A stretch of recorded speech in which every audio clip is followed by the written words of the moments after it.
জাতীয়করণের কবিতা পাঠ করবেন স্যার মোহাম্মদ নূর মোহাম্মদ দিনাজপুর। আসসালামু আলাইকুম সম্মানিত শিক্ষক মণ্ডলী, আমি নূর মোহাম্মদ সহকারী অধ্যাপক, আমার বাড়ি দিনাজপুর, চাকরি করি পিরোজপুর। আপনাদের মতো আমিও একজন শিক্ষক। সেই শিক্ষকদের না পাওয়ার বেদনাগুলো নিয়ে, না পাওয়ার যন্ত্রণাগুলো নিয়ে লিখতে হয়েছে কবিতা। সেই কবিতার নাম না দিলে জাতীয়করণ, চলতেই থাকবে আন্দোলন। বেসরকারি শিক্ষক আমরা, বৈষম্যে ভোগারুগী, কত পেশা পেল প্রাপ্য তো সব, শুধু আমরাই ভুক্তভোগী। 1000 টাকা বাড়ি ভাড়া কোন দেশে আছে বেতনে লেখা? বাড়ি ভাড়া পুরো না দিলে শিক্ষক কেমনে বদলাবে জাতির ভাগ্যরেখা? 500 টাকা চিকিৎসা ভাতা, যেই শুনে সেই হাসে, ডাক্তারি ফি দিলাম না হয়তা, ঔষধ কিনবো কিসে? বেতন বাড়ে না সেই কবে থেকে, জিনিসের দাম বাড়ে, কম বেতনের কত শিক্ষক রাতে নিঃশ্বাস ছাড়ে।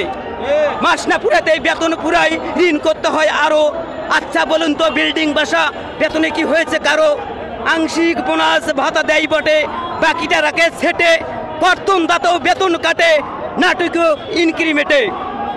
হয় না বদলি, হবে হবে সেই কবে থেকে শুনি, জাতীয়করণ চাই দিবে কিনা দিবে, বাবার আশায় দিন গুনি। বেসরকারি শিক্ষক কি নয় জাতি গড়ার কারিগর, যার সব কিছু নির্ভর করে শুধু ভাগ্যের উপর।